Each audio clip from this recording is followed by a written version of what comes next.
Hello दोस्तों, veterans नमस्कार। मैं दीवान सिंह। आज मैं आपको बताऊंगा कि इस पूरे देश में कुछ कानूनों के अंतर्गत बने हुए एसोसिएशन हैं जो कोई वेलफेयर के नाम पर बनाया गया है, कोई जो इंडस्ट्रियल डिस्प्यूट एक्ट है जिसमें एम्प्लॉयर और एम्प्लॉय के बीच में बात होंगी, उन वेलफेयर के लिए बनाया गया है। लेकिन बनाने के पीछे के जो एक्ट हैं और इस एक्ट में जो लूप होल्स हैं, उनको जो समझ गया उसने ये संगठन बनाए और संगठन बनाने के बाद स्वयंभू नेता बन गए और जिस काम के लिए बनाए थे उनका कभी काम नहीं हुआ, लेकिन उनसे बदस्तूर सब्सक्रिप्शन लेते रहे। अब पहले तो बताऊंगा कि जो ट्रेड यूनियन एक्ट 1926 में आया था, यानी भारत गुलाम था उस समय, तब आया था, वो किस प्रकार का था।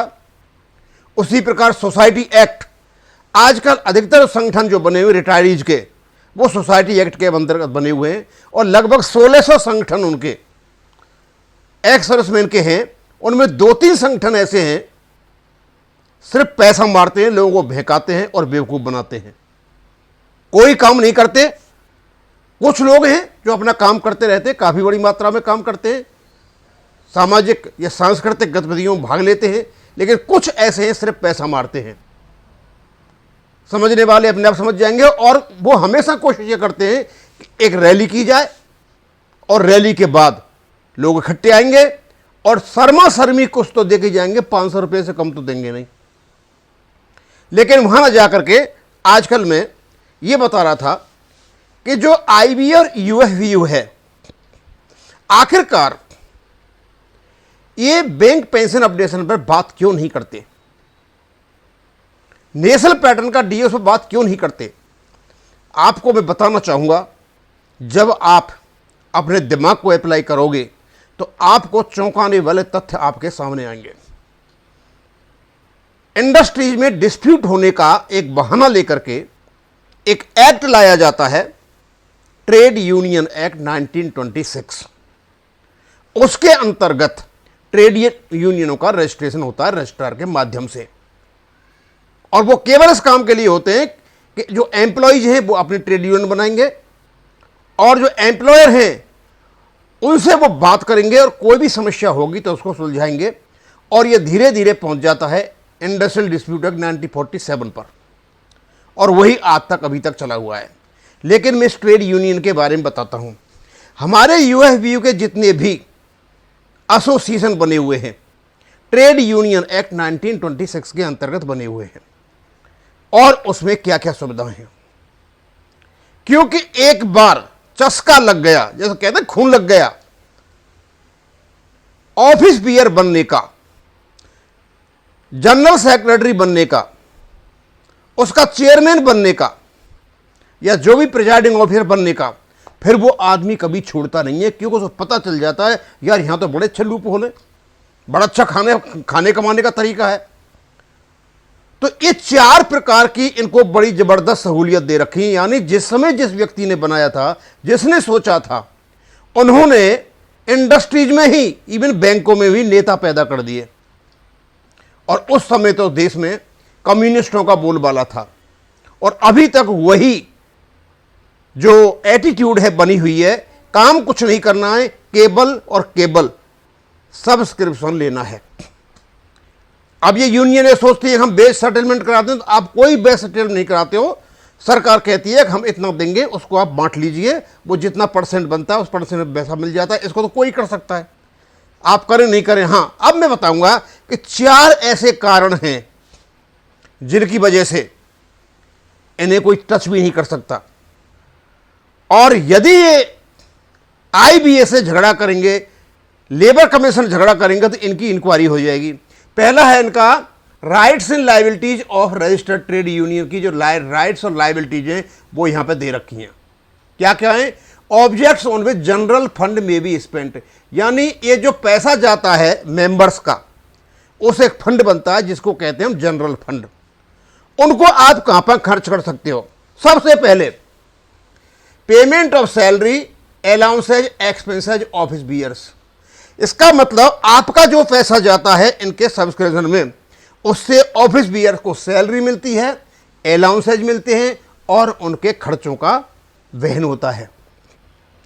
भाई ये क्यों आपके लिए पेंशन अपडेशन करेंगे? दूसरा, payment of expenses for the administration of the trade union. Trade union का जो खर्चा है वो यहां से होगा, वो तो होगा, वो तो स्वाभाविक होगा, लेकिन including audit of accounts of the general funds of the trade union. उसके बाद prosecution of and defence of any legal proceeding. यदि कोई लीगल प्रोसीडिंग हो रही है ट्रेड यूनियन के खिलाफ या किसी मेंबर के खिलाफ, तो वहां ये खर्चा देंगे। ये एक पैसा खर्च नहीं करते हैं। पेंशन अपडेशन का केस कोर्ट में पड़ा हुआ है। जब इनका काम बनता है, इनका फर्ज बनता है कि उसकी देखभाल करें, उसका पीछा करें, ये बिल्कुल तक नहीं जाते हैं। हल्का हल्का पढ़ूंगा, ज़्यादा नहीं पढ़ रहा हूं। ये ट्रेड यूनियन एक्ट 1926 से लिया हुआ है और यह है आपका सेक्शन 15। कहता है conduct of trade disputes on behalf of the trade union और एनी मेंबर देयर ऑफ। यदि कोई डिस्प्यूट हो जाए तो उस वहाँ का खर्चा भी यही करेंगे। उसके बाद है compensation of members for loss arising out of trade disputes की वजह कोई लॉस है उसकी वजह से इनको होगा। और अलाउंसेस टू मेंबर्स और their dependents on account death हो जाए या ओल्ड एज हो जाए, सिकनेस हो जाए, एक्सीडेंट, यानी कुछ पैसा ही इस प्रकार भी लोगों को देंगे। मुझे पता नहीं है देते हैं कि नहीं देते हैं। मतलब कहने का ये है मेरा कि इनके पास जो सब्सक्रिप्शन जाते हैं उसका एक तरीका बता रखा है कि भाई इस फंड को यहां खर्च करोगे। ये कोई खर्च नहीं करते, ये केवल और केवल अपने ऐश और आराम में पैसे को खर्च करते हैं और करोड़ों पैसा इन लोगों के पास आते हैं। भाई वो क्यों बेकार में पंगा लेंगे कि आपको पेंशन अपडेशन को कराएं। अब सबसे बड़ी चीज दे रखी है इनमें, constitution of A separate fund for political purpose. यार जिसने ये एक्ट बनाया होगा 1926 में जब भारत गुलाम था, बड़ा सोच समझ करके और दिमाग वाला व्यक्ति था। जनरल फंड तो बनाया ही बनाया, साथ में बोले भाई एक पॉलिटिकल फंड भी बनेगा और इस पॉलिटिकल फंड में कोई भी कंट्रीब्यूट कर सकता है। करेंगे तो मेंबर ही, लेकिन जो आम मेंबर है वो नहीं करेगा। इवन पॉलिटिकल पार्टी से लेकर के किया जा सकता है। और यदि आप चाहते हैं एमपी एमएलए कुछ भी बनना, तो उसके कन्वेंसिंग में, उसके इलेक्शन का खर्चा, दूसरे खर्चे सारे इसमें से कर सकते हो। आप समझ सकते हो कि इसके क्या अर्थ निकलते हैं। सीधे साधे अर्थ ये हैं, भैया तुम जिनके लिए बनाए गए हो एम्प्लॉय, उनका कोई काम मत करो, तुम इधर आ जाओ और तुम पॉलिटिकल काम करो और हमारा पॉलिटिकल का मुद्दा उठाओ।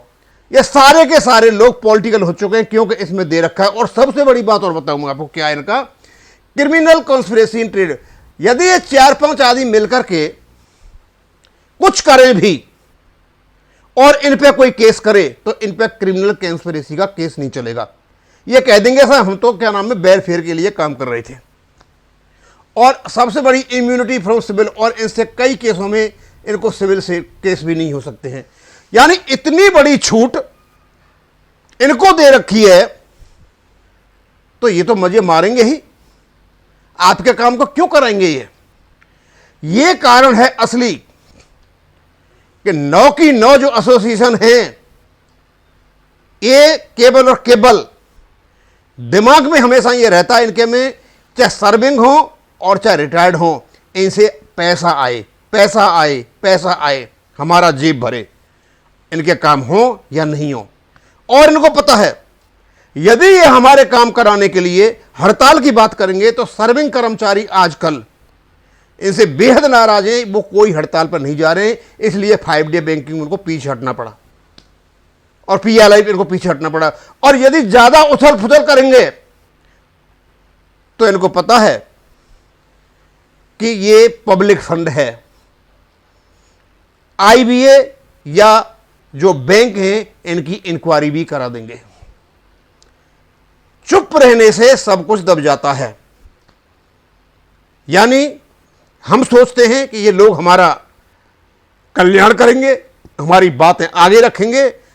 मुझे नहीं लगता ये हमारी बातें किसी प्रकार आगे रखते हैं। इन्होंने नेशनल पैटर्न के डीए पर भी कोई बात नहीं की। अब देखते हैं 23 तारीख को क्या करते हैं। हमें तो यही पता है, यही कहेंगे अभी फर्दर डिस्कशन इज रिक्वायर्ड। मैं ये चीज़ आपके पास इसलिए डाल रहा हूं, आपको पता होना चाहिए कि इनको क्या क्या सहूलियतें मिली हुई हैं। मेंबर से सर्विस का पैसा आता है, उससे इनको अलाउड है कि आप उससे अपनी सैलरी ले सकते हो, अलाउंस ले सकते हो, खर्चा ले सकते हो, और जो भी कई प्रकार की चीज़ें वो ले सकते हो, और आपका कोई वाल बांका भी नहीं कर सकता, क्योंकि आप पे क्रिमिनल केस, फिर कॉन्स्पिरेसी का केस नहीं चलेगा। सिविल के केसेस में आपको छूट मिली हुई है, और आपको क्या नाम है, पॉलिटिकल पार्टी के लिए भी आप फंड बना सकते हो। तो स्वाभाविक सी बात है, पॉलिटिकल पार्टी के फंड बनाओगे तो किसी न किसी पॉलिटिकल पार्टी के साथ में जाकर अंगों में गिरोगे, पैरों में गिरोगे। और ये उस समय का बना हुआ मामला है 1926 का। 1926 यानी 100 साल पहले जो एक्ट आया था उस समय का है। तो उस समय तो लोगों में जागरूकता भी नहीं थी, मोबाइल भी घर में नहीं थे, व्हाट्सएप भी नहीं था। अब तो बहुत कुछ नॉलेज यहाँ आ गया। ये उस समय के लोग बने हुए, ये पता है इनको कि कर्मचारियों को कैसे दबाया जाता है, इग्नोर कैसे किया जाता है, और यही कारण है कि इग्नोर कर रहे हैं। अब मैं इसको यहीं खत्म करूंगा। थैंक यू, धन्यवाद।